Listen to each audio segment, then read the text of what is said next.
안녕하세요. 자, 이번 주에는 과학과 사회의 관계에 대해서 살펴보려고 합니다.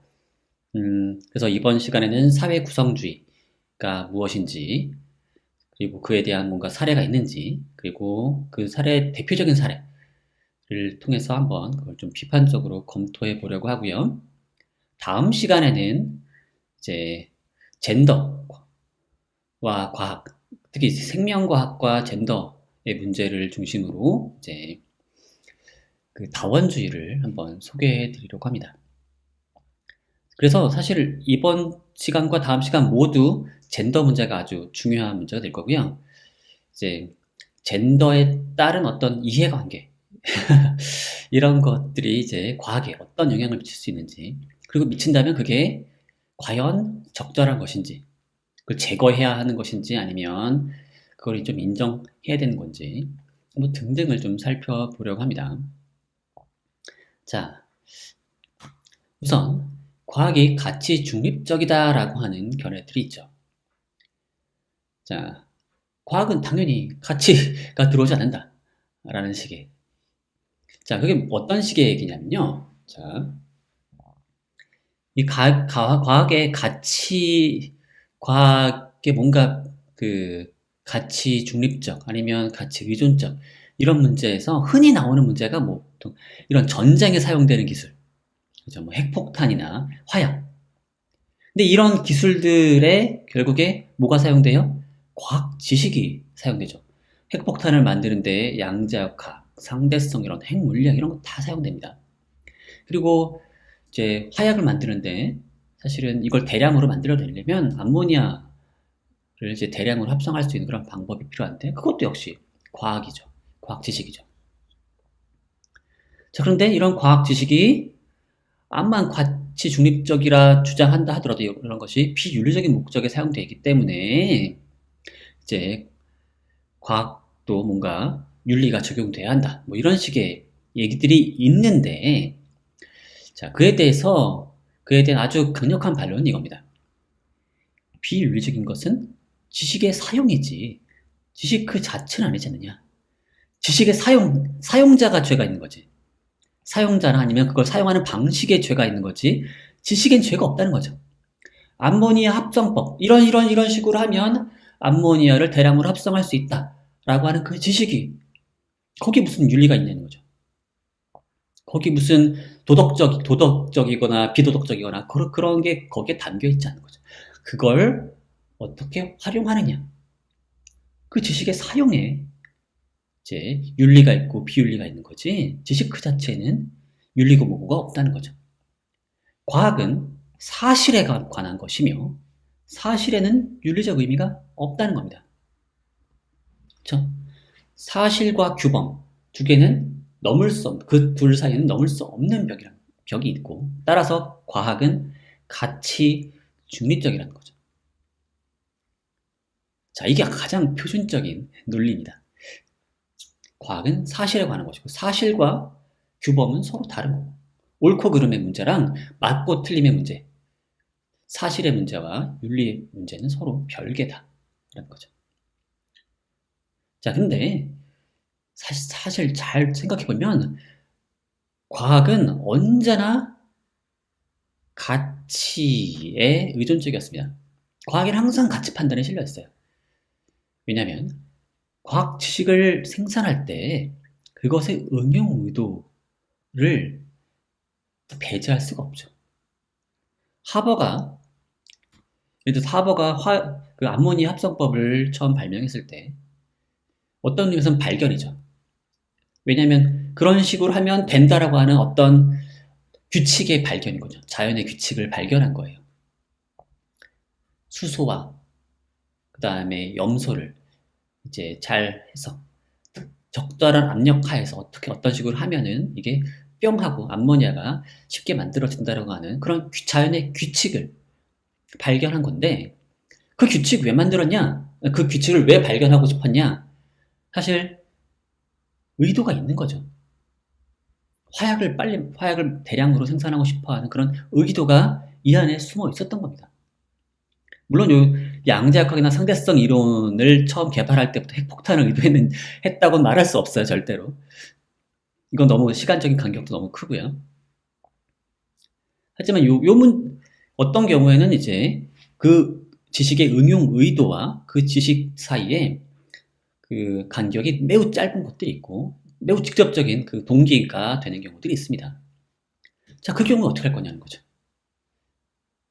그리고 어떤 지식은 만들자마자 곧장 거의 그렇게 사용할 수밖에 없는 것들이 있어요.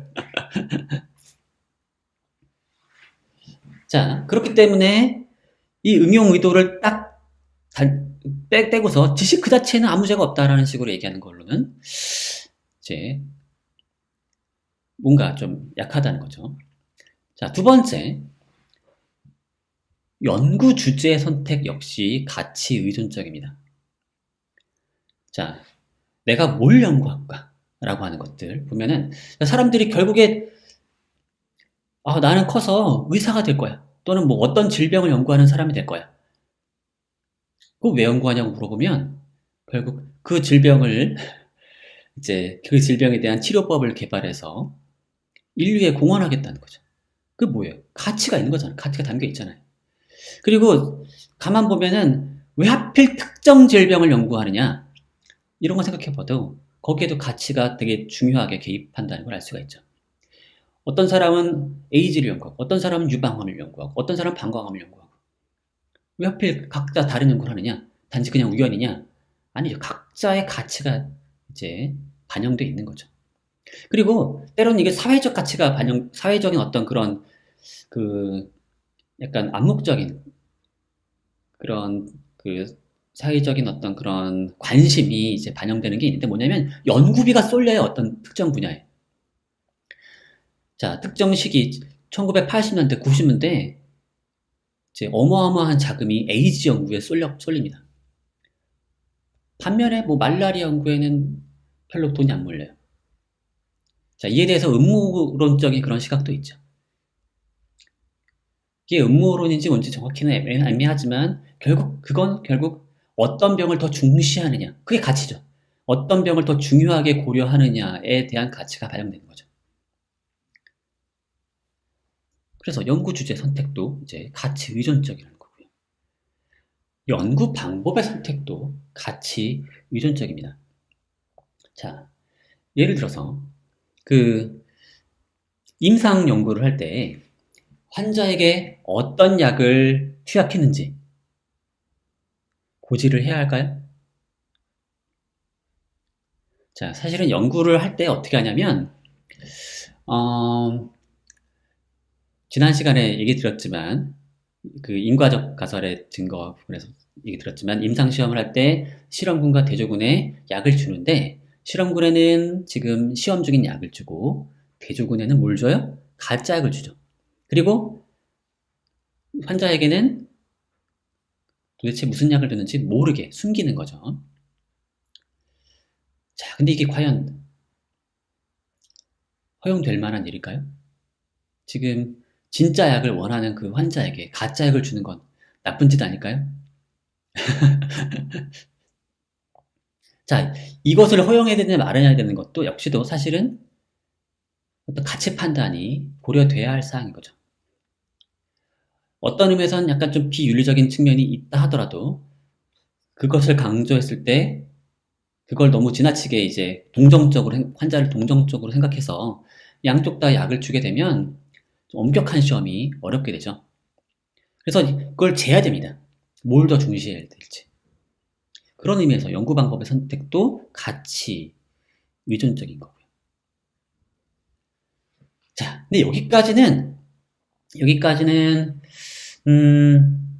여전히 지식 그 자체에는 영향을 안 주는 것처럼 보입니다.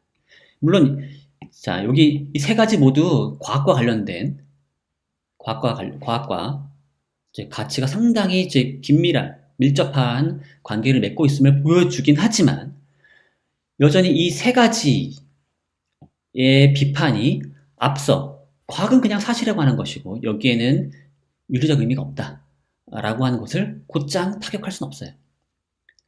왜냐하면 연구 주제를 뭘 선택하든 연구 방법을 뭘 선택하든 그것이 지식의 그 내용 그 자체를 건드릴 수는 없죠. 지식의 내용 그 자체에는 윤리적 의미가 없고 여전히 그건 사실에 관한 것일 뿐이다 라고 여전히 디펜스를 할 수가 있죠. 자, 근데 어떤 사람들은 사실 뭐 이 얘기만 가지고도 사실 재미난 얘기들을 계속 끌고 갈 수 있는데 오늘은 요 네 번째 얘기를 가지고 얘기를 드리려고 합니다. 그래서 어떤 사람들은 뭐냐면 연구 결과의 선택조차도 가치 의존적이라고 얘기하는 겁니다.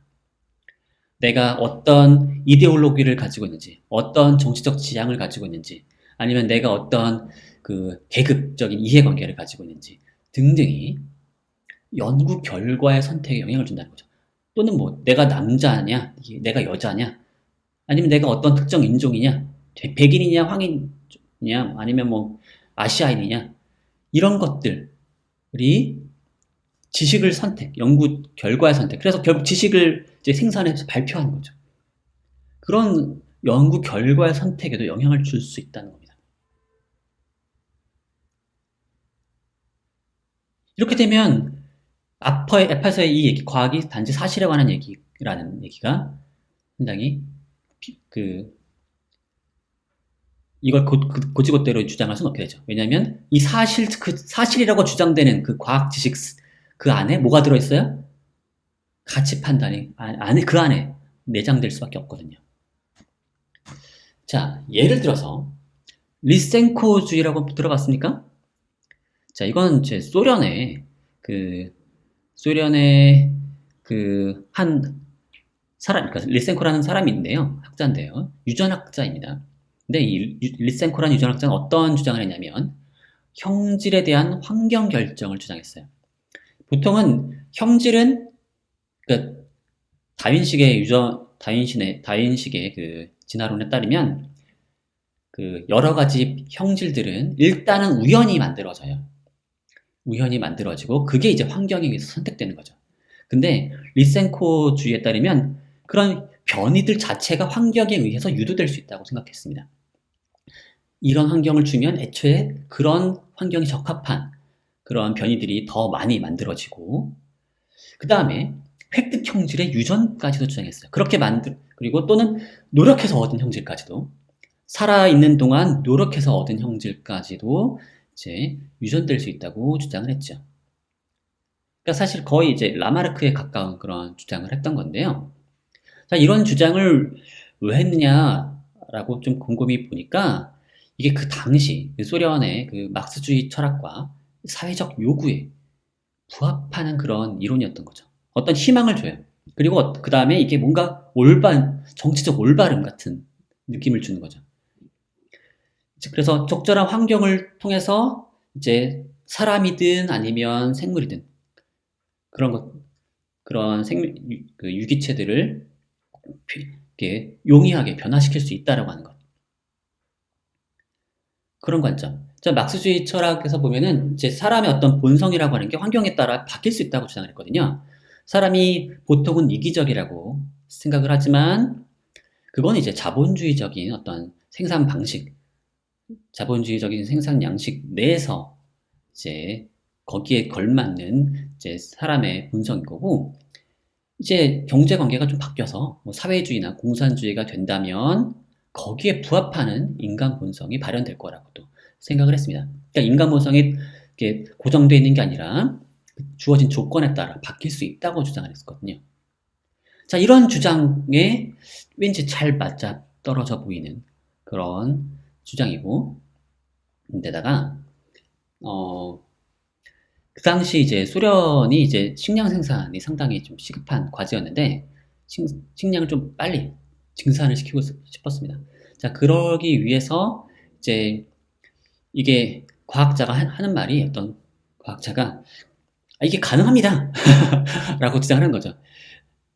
그래서 우리가 이제 더욱더 많은 식량을 만들어낼 수 있는 그런 조건을 잘 만들어주고 그러면 얘네들이 이제 잘 노력을 해주면 거기에 부합하는 이제 애들이 만들어지고 그게 이제 빠르게 이제 획득 형질의 유전을 통해서 이제 그런 형질을 가진 애를 계속 이제 만들어낼 수 있다라고 주장을 했던 거죠.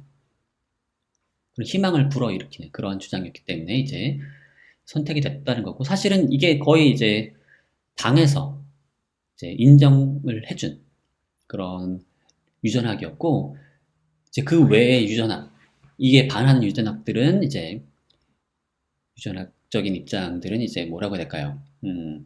부르주아 생물학, 부르주아 과학이라고 해서 이제 몰아내고, 그 다음에 그런 주장을 하는 사람이 있으면 막 숙청하고 그런 일이 일어났던 겁니다.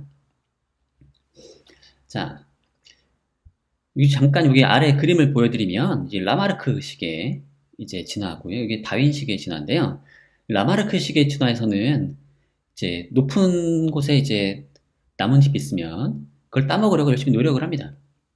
열심히 노력을 해서 목이 길어지면 그게 이제 다음 세대에게 유전돼서, 그리고 또 노력을 해서 또 목을 키우고 이런 식으로 이제 점점점 기린의 목이 자랄 수가 있습니다. 어때요?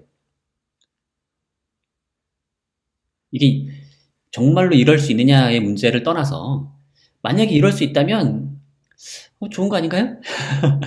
노력해서 얻은 성과를 통해서 노력해서 나 자신을 변화시킬 수 있고 그런 것들 다시 후대에 물려줄 수 있고 그러면 훨씬 더 빠르게 환경에 적응할 수 있지 않을까요? 그리고 빠르게 나를 발전시킬 수 있지 않을까요? 근데 반면에 다윈식의 진화는 어때요? 애초에 우연히 목이 짧은 애와 목이 긴 애가 있어요. 그러면 목이 짧은 애는 이제 그 환경에 부적합해서 이제 죽겠죠. 이렇게 도태됩니다. 불쌍하게도. 그 다음에 얘 자손들 중에 얘가 살아남았죠. 얘가 자손을 남겨요. 근데 자손 중에도 또 우연히 목이 좀 더 긴 애와 목이 여전히 좀 짧은 애, 아니, 목이 좀 적당히 긴 애 사이에서 또 경쟁이 벌어지게 되고 그 중에서 또 상대적으로 목이 더 짧은 애는 경쟁에 밀려서 또 죽어요. 이런 식의 이제 반복을 통해서 결국 오늘날과 같은 기린의 목이 이제 만들어졌다고 주장을 하죠. 여기에는 어떤 약간 숙명론적인 뭐랄까요? 이런 변화라고 하는 게 기린의 노력과는 아무런 상관이 없습니다. 그리고 일종의 경쟁이죠. 노력에 대한 경쟁은 아니지만 이쪽에 일종의 선천적인 능력의 차이에 따른 경쟁에 의해서 선천적인 능력이 부족한 애들은 도태되고 선천적인 능력이 환경에 부합하는 그런 개체들은 살아남아서 또 자손을 남기고 이런 식으로 해서 진화가 일어난다는 거죠. 자, 근데 사회주의자들의 입장에서 보면은 이런 식의 견해가 이제 그렇게 바람직해 보이질 않는 겁니다. 이걸 사회라고 한번 사회고 기린 대신에 인간을 대입해 보면 이게 훨씬 더 좀 끔찍해 보이는 그런 잔인한 이제 이미지를 주고 있기 때문에 뭔가 모든 사람들이 공평하게 평등하게 같이 잘 살 수 있고 그다음에 그걸 우리가 노력해서 얻을 수 있다고 주장하고 싶었던 사람들 입장에서는 이런 라마르크의 입장이 좀 더 마음에 들었을 수가 있는 거죠. 근데 이 마음에 든다고 해서 이 입장을 채택하는 건 사실은 뭐예요? 이게 과학적 지식이라고 할 때, 과학적 지식으로 채택됐다고 할 때, 이건 뭐가 됩니까? 자연을 반영하는 게 아니라 그 사람의 희망, 바램, 이해관계, 정치적 지향, 이런 걸 반영할 뿐인 거죠. 자, 이런 식으로 과학 지식 자체에 사회적인 어떤 영향이 들어올 수가 있다는 겁니다. 아주 그 내용 그 자체에 들어올 수가 있는 거죠. 물론 뭐 깊이 들어가게 되면 이게 막스주의 철학이 꼭 그렇다고 다윈주의를 거부하느냐 이런 건 아닙니다. 사실은 겉보기 약간은 이게 거부감이 있었다는 거고요. 그리고 실제로 그런 거부감이 이론 선택에도 상당한 영향을 주었던 거기도 하고요. 자, 이 사건에 대해서 어떻게 평가를 하느냐? 자, 이건 분명히 사회적 가치가 과학에 영향을 주었고 심지어 그리고 과학의 객관성을 훼손한 것처럼 보이는 아주 대표적인 사례입니다. 그리고 이 사례를 통해서 사람들은 보통 어떻게 생각하느냐? 그러니까 사회적 가치가 들어오면 안 돼. 사회적 가치가 과학에 들어오면 과학의 객관성을 훼손하니까 그럼 철저하게 차단시켜야 된다는 거죠. 사회적 가치는 차단시켜야 한다. 그럼 어떻게 할 수 있을까요? 가설의 발견 단계부터 사회적 영향을 차단해서 어떤 이론적 편견이라거나 이런 것들을 다 제거하고서 관찰에 기초해서 연구를 한다? 이게 될까요? 자, 첫 번째는 관찰을 할 때도 애초에 이론이 개입될 수가 있어요. 이거 파이어벤트가 이런 식의 주장 잘 많이 했죠. 쿤도 비슷한 얘기를 좀 했었고요. 그래서 사회적 영향이 차단하고 싶어도 차단되질 않습니다.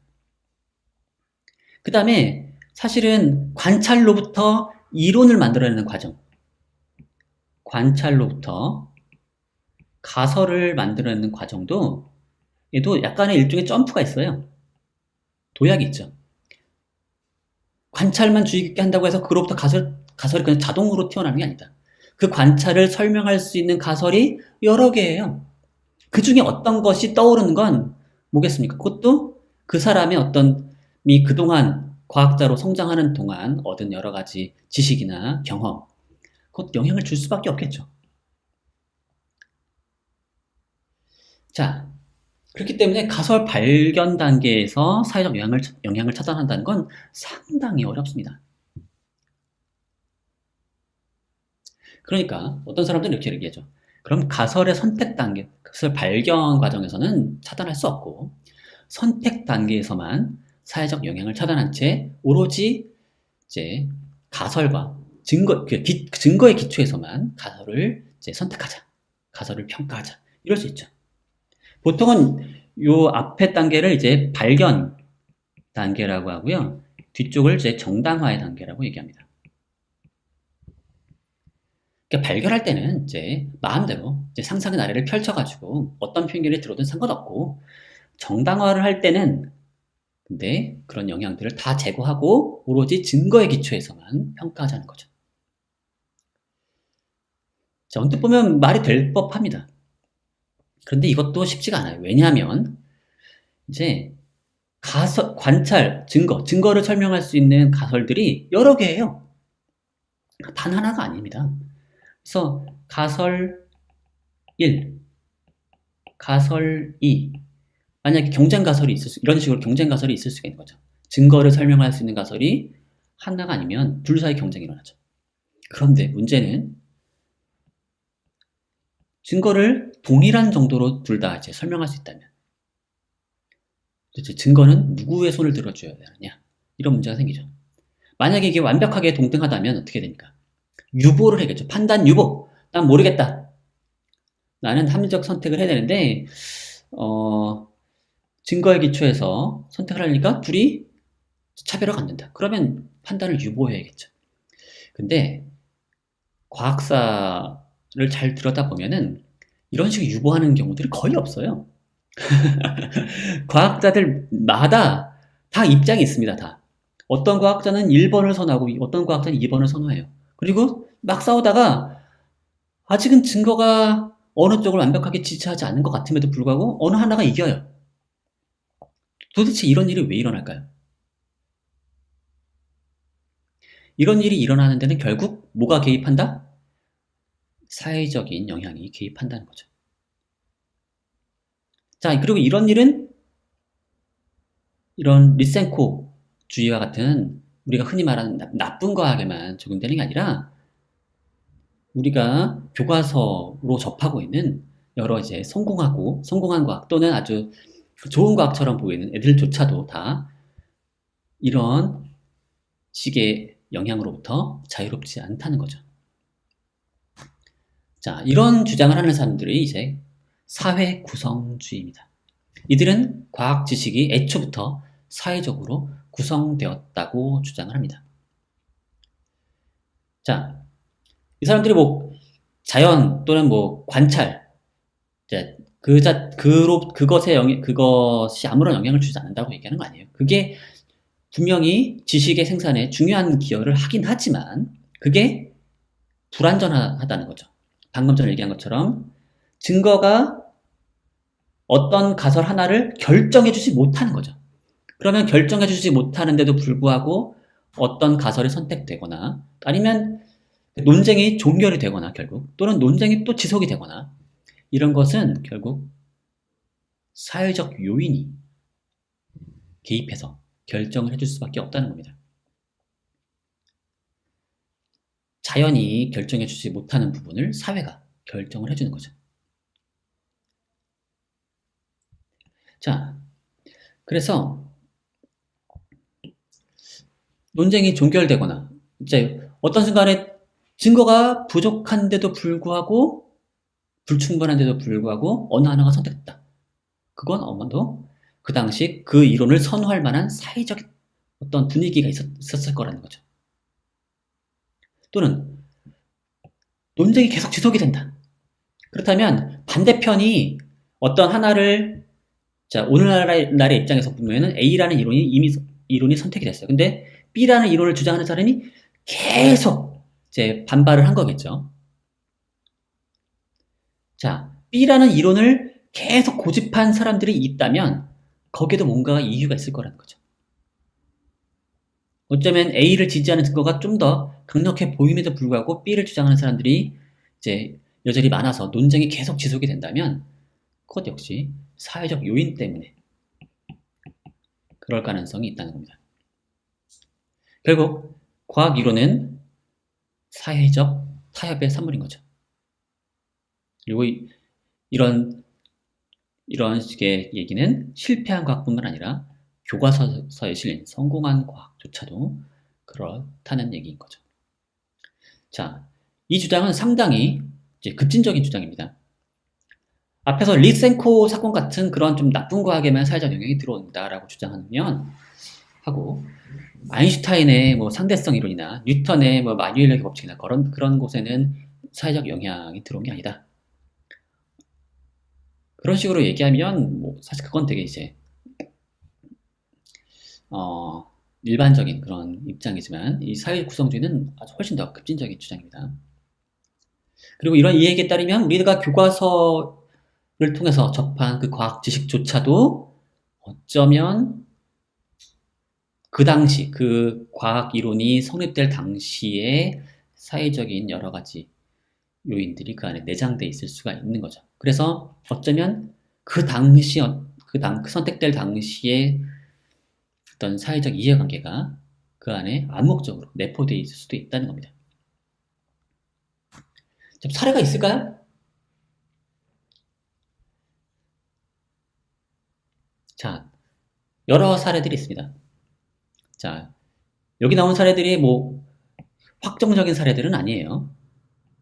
확정적인 사례들은 아니고 여러 그 역사학자들이 이런 사례를 보면 이 사례에서 사회적인 어떤 이해관계가 들어있음을 볼 수 있다라고 주장을 하는 거고요. 예를 들면 플로디스톤 이론과 산소연소 이론 사이 대립에서 보면은 어떤 견해 차이가 있었냐? 화학이 어떤 문제를 풀어야 하는가에 대해서 입장 차이가 있었고요. 또 과학의 전문성과 민주성 사이의 관계에 대한 견해 차이가 있었죠. 자, 이 앞에 얘기는 이미 제가 지난번에 얘기 드렸었고요. 과학의 전문성과 민주성, 이건 무슨 얘기냐면 과학이 아마추어들도 누구나 참여할 수 있는 그런 이제 활동이어야 하는지 아니면 전문가만 해야 하는 활동인지. 라부아지에는 약간 전문가주의에 속한 사람이라면 프리스틀리는 이제 그걸 비판한 사람인 거죠. 과학은 누구나 참여할 수 있어야 되고 그러면 이미 쓰던 말 계속 쓰고 그 말 괜히 어려운 말로 바꾸면 안 되는 거죠. 그리고 실험도 누구나 할 수 있는 그런 이제 자그마한 실험 장치들 가지고 해야 되는 거고 라부아지처럼 어마어마하게 커다란 장비 가지고서 비싼 장비 가지고 정밀하게 하는 건 오히려 과학의 정신을 과학의 어떤 민주적 정신 그런 것을 파괴한다고 주장을 했던 거죠. 사실 이거는 과학이 무슨 일을 해야 되느냐에 대한 견해 차이가 있는 건데요. 프리스틀리는 과학을 통해서 사회를 개혁하고 싶었던 사람입니다. 일종의 계몽주의자였던 건데요. 거기에 이제 그 모범이 이제 과학에 있는 거죠. 그래서 과학은 누구나 참여할 수 있고 누구나 거기에 지식을 생산할 수 있고 누구나 비판적으로 검토할 수 있고 이런 것 통해서 만들어낸 지식을 이제 또 다시 이런 것처럼 이제 사회도 우리가 이성을 통해서 이제 발전시킬 수 있다라고 주장했던 사람이고, 사실 그래서 이제 프리스틀리는 이제 왕정 싫어하고 이제 공화정을 지지했었죠. 자, 그런 견해 차이랑 관련이 있는 거고요. 자, 그 다음에 다윈주의와 라마르크주의도 이제 관련이 있습니다.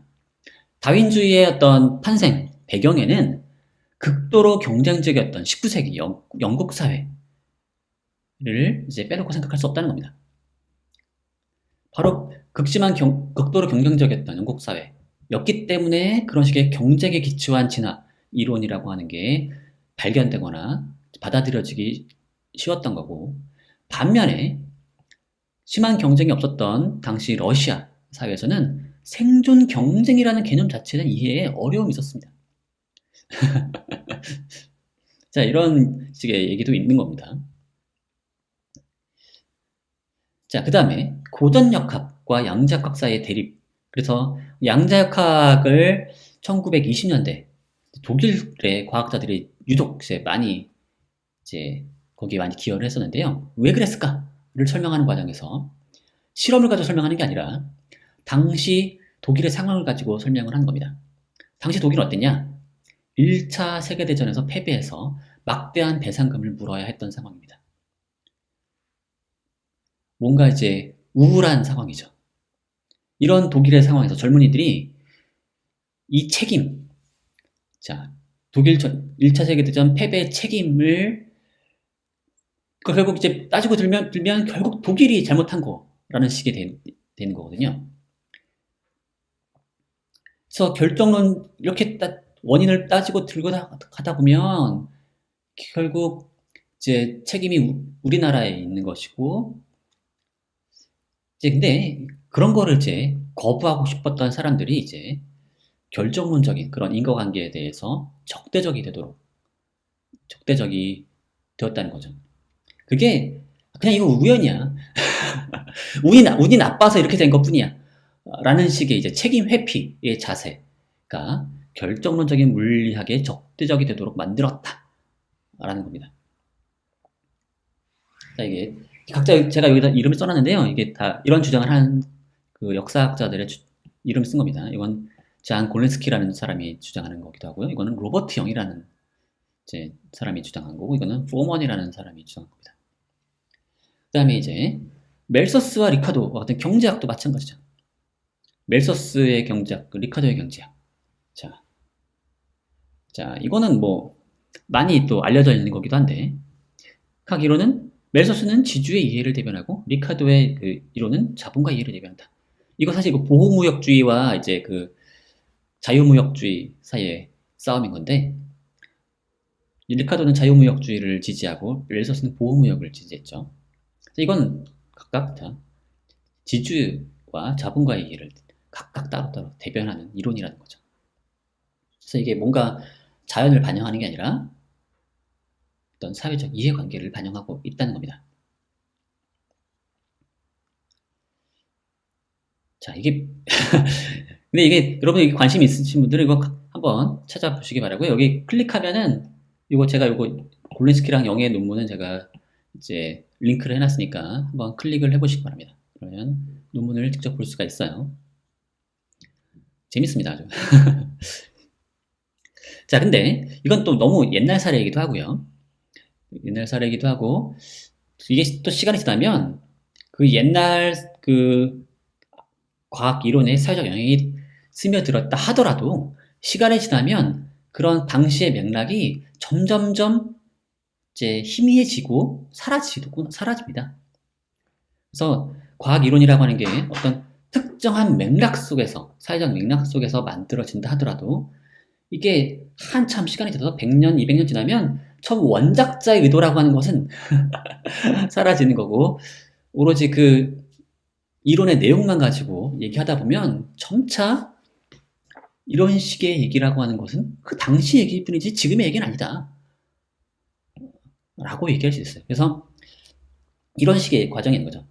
과학 지식이 성립될 때 일종의 맥락, 특정한 사회적 맥락 속에서 성립되고, 따라서 그 사회적인 그 영향이 이 안에 들어있는 거죠. 하지만 시간이 지나면 일종의 탈맥락화 과정이 또 진행이 됩니다. 그래서 다윈주의라고 다윈의 진화론이라고 하는 것을 19세기 영국 사회를 생각하지 않고도 우리는 이해할 수 있죠. 충분히. 양자역학을 우리는 이런 독일의 상황을 염두에 두지 않고도 우리는 충분히 이해할 수 있고 배울 수 있습니다. 그러니까 이거를 이제 너무 강조하다가는 이제 한편으로 그 당시의 상황, 그 과학 이론이 처음 만들어질 당시의 상황만 너무 강조할 위험이 있어요. 사실은 만들어져서 현재까지 오는 과정에서의 그 탈맥락화 또는 어쩌면 또 재맥락화 과정이 있을 수도 있죠. 현대사회에 맞는 어떤 변형이 있을 수 있는데 그런 걸 좀 무시할 위험도 있으니까 좀 주의할 필요가 있고요. 그래서 오늘은 좀 더 아주 최근의 이슈를 가지고 얘기를 해보려고 합니다. 바로 진화 심리학이죠. 또 뭐 진화 심리학이 뭐 엄청 최근은 아닙니다. 벌써 1970년대부터 이제 시작이 됐던 거였고, 자, 이거 사실 논쟁이 꽤 있죠. 그리고 이 불편해하는 사람들도 꽤 있고요. 자, 이에 대해서 한번 검토를 해보려고 합니다. 자, 진화 심리학에 따르면 이런 주장이 하는 거죠.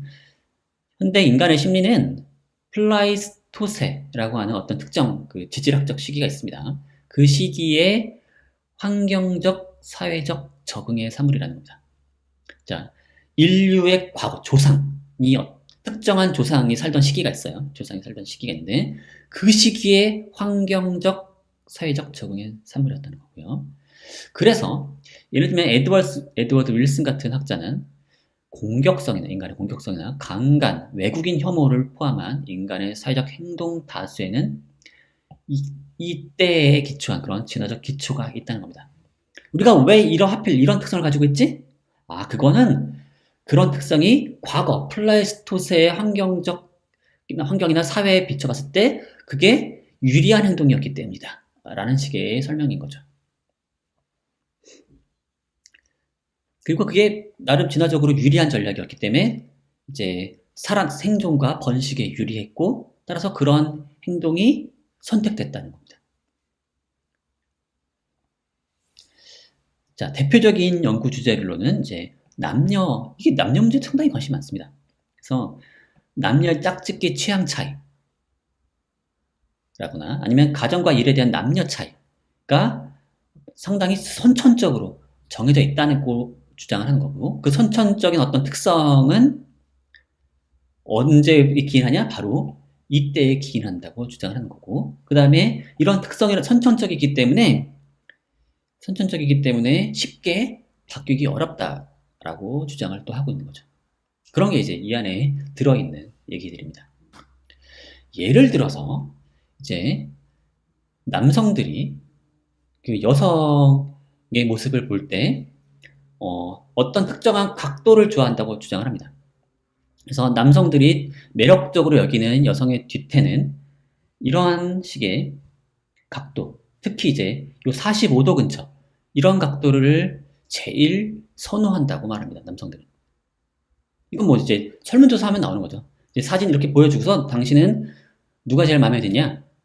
이제 이렇게 물어보는 겁니다. 그러면 많은 사람들은 이제 이 3번을 찍는다는 겁니다. 물론 1번, 2번, 3번, 4번, 5번 다 이제 고르게 답이 있지만 이제 분포가 이렇게 된다는 거죠. 이런 식으로 이제 사람들이 찍는다는 겁니다.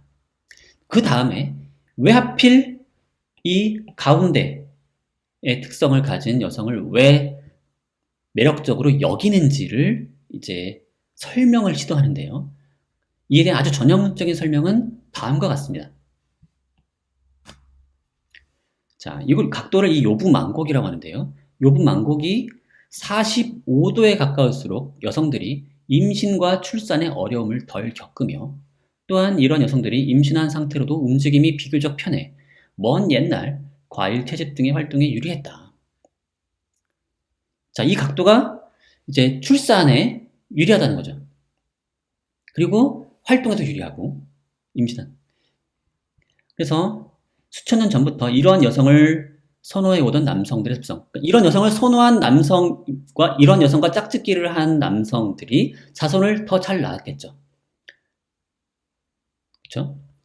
여성들이 이제 애 낳다가 죽는 경우들도 훨씬 적었을 것이고, 그러면 성공적으로 출산에 성공하고, 그리고 이제 산모가 이제 건강한 상태로 유지될 수 있다면 그 산모와 함께 아이를 또 잘 길러서 결국에 이제 결국에 그 생존과 번식에 유리했겠죠. 이러한 여성을 선호한 남성들이 결국 더 성공적이었을 거라는 거죠. 그럼 많은 남성들이 결국엔 이런 여성을 선호하도록 선택됐고, 그런 습성이 현대에도 남아있다는 겁니다. 자, 이게 아주 전형적인 설명 방식입니다. 자, 어떤 분들은 이런 설명을 듣는 것만으로 매우 불편할 수도 있을 것 같은데요. 사실은 이게 뭐, 왜 이게 설명이냐라고 물어볼 수도 이상해할 수도 있습니다. 진화 심리학자들이 이거를 이제 근접 원인과 이제 원거리 원인을 구분함으로써 자신을 변호하는데요. 이게 근접 원인은 아니에요. 자, 이런 여성을 선호하는데 근접 원인은 뭐겠습니까? 그냥 어떤 심리적 상태겠죠. 근데 그것의 어떤 훨씬 더 근원적인, 왜 하필 그런 심리를 갖고 있느냐?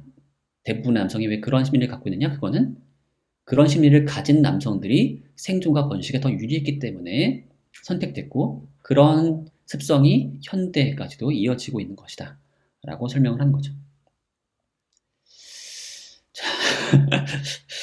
자, 근데 거의 깔때기예요. 이런 식의 설명이 깔때기라서 다른 설명도 좀 보여드릴게요.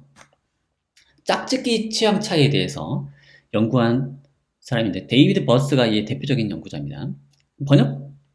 이 사람의 대표적인 책도 번역이 되어 있습니다. 궁금하신 분들은 한번 빌려보시기 바라겠고요. 자, 거의 전형적인데요. 뭐냐면요, 남성과 여성은 짝짓기 취향이 달라요.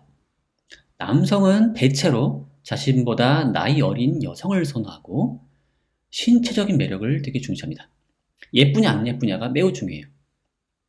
반면에 여성은 자신보다 나이 많은 남성을 선호하고 신체적 매력보다 잘생기고 못생기고 이것보다도 잠재 소득을 중시한다라고 얘기합니다.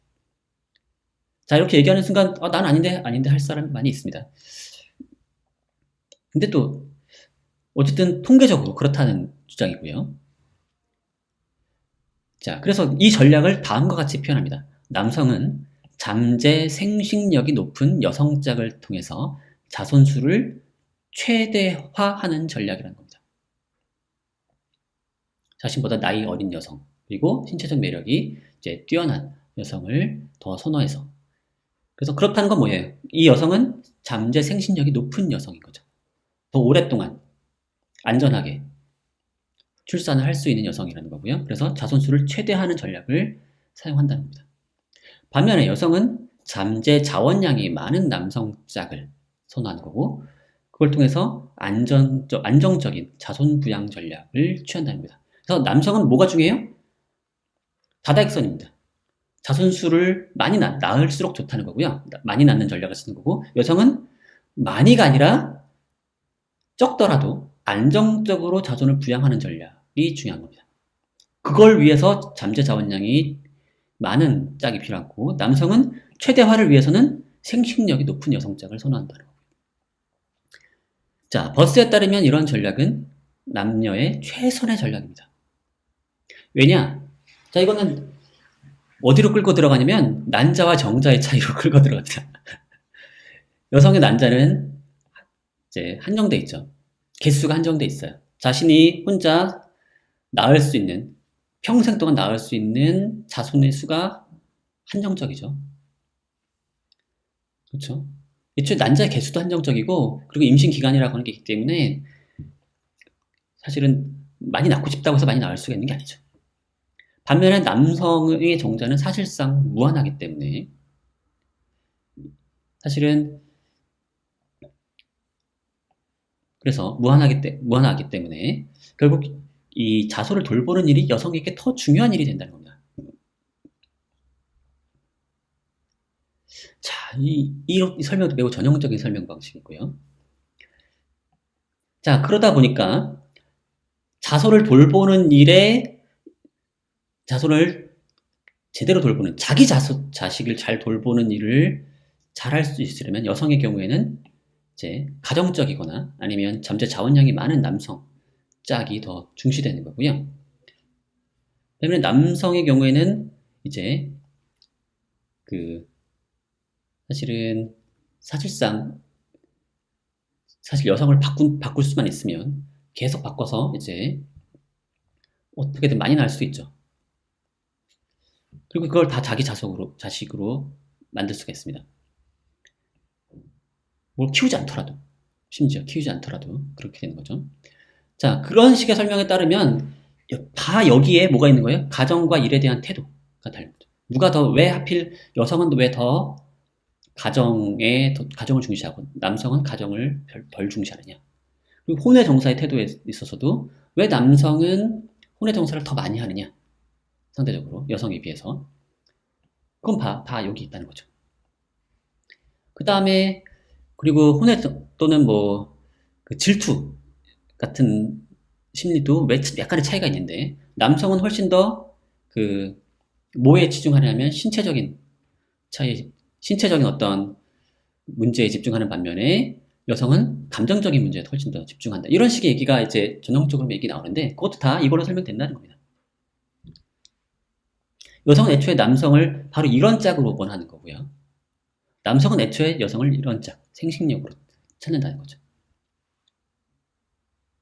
물론 현재 남성이 정말로 이런 심리를 가지고 여성을 보고 현재 여성이 이런 심리를 정확히 남성을 보고 이런 이유를 본인이 의식해서 한다는 얘기는 아닙니다. 과거에 이런 전략을 가진 사람들이 의식적이든 무의식적이든 이런 전략을 가지고 짝짓기를 한 남성과 여성이 각각 다 성공적이었고 그런 특성이 이제 선천적인 특성으로 남아서 이제 그게 우리에게까지 물려졌다는 거죠. 자, 과연 이런 설명이 말이 되는 걸까요? 일단 사실 상당히 불편한 주장들입니다. 왜 불편하냐? 자, 이 진화심리학이라고 하는 게 기존의 고정관념을 너무나 강화하거나 정당화한다는 거죠. 애초에 현재 고정관념이 남성은 이렇고 여성은 이렇고 하는 고정관념이 있죠. 이 진화심리학은 뭔가 새로운 발견을 하는 것 같지가 않아요. 그게 아니라 현재 고정관념을 그냥 설문조사를 통해서 그냥 받은 다음에 그다음에 그거를 가지고 또 과학적으로 뭔가 실험을 하거나 해서 연구를 해서 밝힌다기보다는 그냥 가설을 세우는 거죠. 과거에 이래서 이런 형질이 유리했을 것이고 생존과 번식에 유리했을 것이고 그래서 그게 현재까지 남아있는 것이다 라는 식의 설명을 하잖아요. 결국 이거는 현재 고정관념을 강화하거나 정당화하기 위한 그리고 사실상 시험 불가능하거나 반증 불가능한 그 과거 얘기를 그냥 지어낸 것 뿐이니까 그런 사이비 과학이다 라는 비판도 사실 옛날부터 존재했었습니다.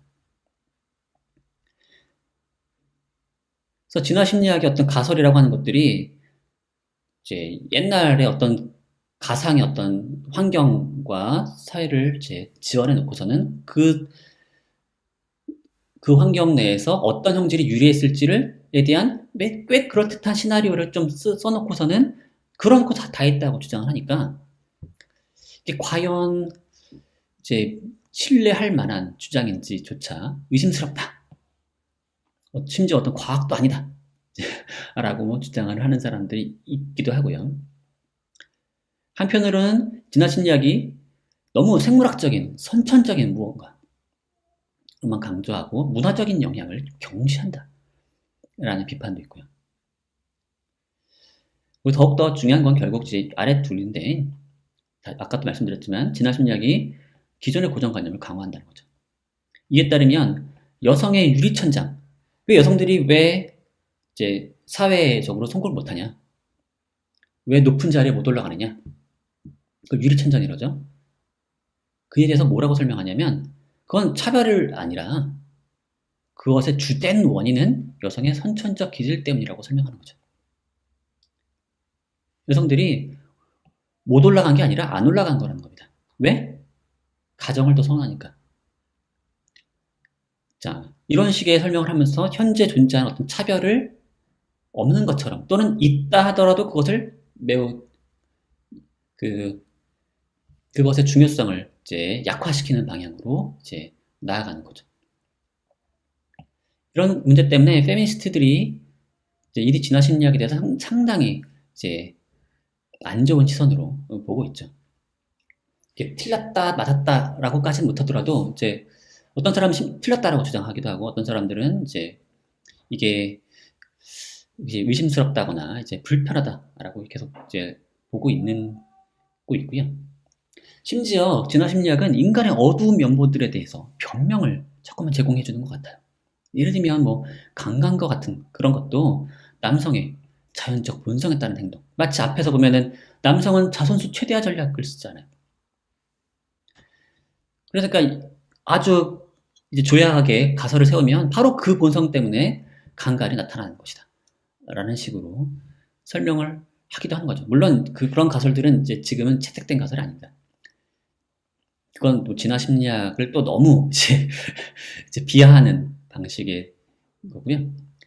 물론 이제 훨씬 더 왜 하필 소수의 어떤 특정한 사람들이 이제 이런 강간을 하는지에 대해서 여러 가지 설명들이 있는데 어쨌거나 그 설명을 듣고 나면 왠지 변명을 하는 것처럼 느껴지기도 하는 거죠. 자, 나쁜 짓을 하는데 그것에 대한 설명이 있어요. 그건 왜 이렇기 때문에 그런 일이 일어나는 것이다. 근데 그것이 기본적으로 어떤 선천적인 것으로 설명이 되고 나면 어때요? 책임이 그 사람에게 있는 것처럼 보이지가 않고 과거에 있는 것처럼 보이잖아요.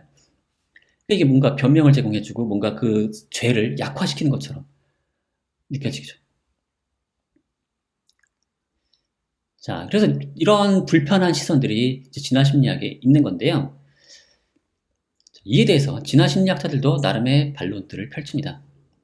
그리고 진화 심리학의 변론은 맨 앞에 얘기했던, 제가 맨 앞에 얘기했던 얘기 있죠. 사실과 가치를 구분하고 지식과 사용을 구분하는 겁니다. 자, 뭐냐면 설사 강간이나 혼외정사가 진화적 적응의 산물이라고 하더라도 그 사실이 강간이나 혼외정사를 정당화하는 것은 아니다. 우리는 진화심리학은 뭘 하는 거다? 그걸 설명하는 거. 사실에 대해서 얘기하는 것이다. 사실에 대해서 얘기했을 뿐이지 그것을 정당화하는 얘기는 아니다. 그래서 우리가 그걸 정당화하고 있다라고 하는 거는 오해다라고 이제 변명을 하는 거고요. 우리는 그걸 정당화하는 게 아니고 그냥 설명만 한 거다. 설명했다고 해서 정당화했다고 생각하는 건 너희들의 착각이다. 라는 겁니다. 자, 두 번째. 현대 인간 심리의 여러 측면들과 전형적 행동 전략들이 과거, 환경과 사회에 대한 진화적 적응이라고 해서 그것이 현대 사회에서도 최선이라고 말하는 건 아닙니다. 자, 진화 심리학자들은 계속 어디에 호소해서 설명하냐면 과거. 언제냐면 플라이스토세라고 하는 특정 시기에 주목을 해서 설명을 많이 합니다. 모든 진화 심리학자가 그런 건 아니지만 그때를 상당히 주목하고 있어요. 그때 뭐 어디 초원의 사바나 어쩌고저쩌고 하면서. 자, 그런데 그러면 오늘날 인간들이 가지고 있는 전형적인 어떤 특성들은 언제적 적응이에요? 그 플라이스토세의 적응이죠. 과거 환경에 적합한 거예요. 그런데 인간 사회가 그때로부터 지금까지 엄청나게 급속도로 빨리 변했죠. 따라서 그때에 적합한 행동이 지금도 적합한 행동은 아닌 거죠. 일종의 지체가 가능한 겁니다. 사회가 워낙 빨리 바뀌었지만 인간의 어떤 선천적인 기질 같은 것들은 빨리 못 변한 거죠. 왜냐면 현대 사회의 변화는 상당히 문화적인 요인이 강한 반면에 선천적인 기질은 생물학적인 방식으로 이 주되게 영향을 주다 보니까 생물학적인 영향은 그렇게 이제 세대를 거쳐가지고 이제 형질이 점점 바뀌어야 되는데 이게 바뀌는 속도가 그렇게 빠르지 않다는 거죠. 그렇다 보니까 옛날 형질이 여전히 남아있는 거죠. 그래서 따라서 현대 사회에도 그게 좋다라고 말하는 건 아니라는 거죠. 그 다음 세 번째, 그럼에도 불구하고 진화심리학자들이 어떤 주장을 하는 거냐면 현대 사회와 약간은 갈등의 측면을 가지고 있는 어떤 인간 심리의 측면들, 인간 행동 전략들이 상당 부분 선천적으로 정해져 있다는 겁니다. 그리고 그거는 우리가 뭐 교육이나 뭐 사회 제도 이런 걸 통해서 쉽게 바꿀 수 있는 건 아니에요. 왜냐면 그건 선천적인 거니까. 자, 그렇다면 바람직한 행동을 만들어내고 싶어요. 현대 사회에 부합하는 바람직한 행동을 만들고 싶어요. 예를 들면 뭐 남녀 갈등을 줄인다거나 또는 뭐 성평등을 앞당긴다거나 이런 목표를 우리가 세울 수가 있죠. 현대 사회에 부합하는 어떤 목표를 세울 수가 있는데 이걸 위해서 진화 심리학을 사용할 수도 있는 거죠. 왜냐? 더 좋은 이해를 가지면, 인간에 대해서 더 좋은 이해를 가지면 그로부터 우리가 목표로 하는 바를 성취하기 위한 더 좋은 전략을 수립할 수 있지 않겠냐. 더 현실적인 전략을 수립할 수 있지 않겠냐. 비현실적인 어떤 그런 거 말고 좀 더 현실적인 전략을 수립해서 오히려 사회에서 바람직하다고 여겨지는 그런 결과를 만들어내기 위해서 진화심리학을 사용할 수도 있다는 거죠. 자, 이런 세 가지 논변을 보면은 바로 앞에서 맨 첫 페이지에서 제가 얘기했던 거를 정확히 얘기하고 있죠. 사실과 가치는 서로 별개다. 진화심리학은 뭘 얘기하는 거예요? 사실을 얘기하는 거고 어떤 특정한 가치를 반영하고 있지 않다. 우리는 어떤 그걸 정당화를 한다거나 그걸 변화하거나 그런 게 아니다. 우리는 단지 지내온 사실, 역사적 사실을 얘기할 뿐이다. 생물학적 사실에 대해서 얘기할 뿐이다. 그 다음에 지식과 사용을 또 엄격하게 구분하고 있죠. 진화심리학은 지식이에요. 현대 인간들이 가지고 있는 심리나 어떤 행동 특성들에 대한 지식을 진화심리학자들은 자신들이 이제 발견했다고 주장하고 있어요. 이거를 뭐에 사용할지는 열려 있는 거죠. 물론 어떤 사람들은 현재 사람들의 가진 특성을 정당화하는데, 변명하는데 사용할 수도 있지만 심지어 그 반대 방향으로도 사용할 수 있다는 거죠. 그래서 여러 방향으로 사용할 수가 열려 있는 겁니다. 실제로 몇몇 진화심리학자들 중에는 그런 주장을 하는 사람도 있습니다. 예를 들면 경희대학교의 그 전중환이라고 하는 학자의 경우에 진화심리학이 그런 식으로 사용될 여지가 있다고 주장을 하면서 오히려 그 페미니스트들이나 이런 사람들이 진화심리학을 좀 더 제대로 이해해 주기를 바라고 있는 것 같아요. 자, 오늘은 여기까지고요. 상당히 논쟁적인 얘기고 다음 시간도 사실 마찬가지인데 상당히 민감한 내용이기도 하고요. 제가 뭐 어느 특정한 편을 들고 싶진 않습니다. 일단은 이런 식의 논쟁이 있다는 것을 보여드리고, 그래서 진화심리학자들은 결국 뭐예요? 지금 본인들의 변호는 자신들의 주장은 사회적 영향이 없다라는 식으로 나름 객관적인 사실을 반영하고 있다, 자기들 주장을 하고 있는 것 같긴 한데, 반대편 비판자들이 보기에는 사실은 그렇진 않은 거죠.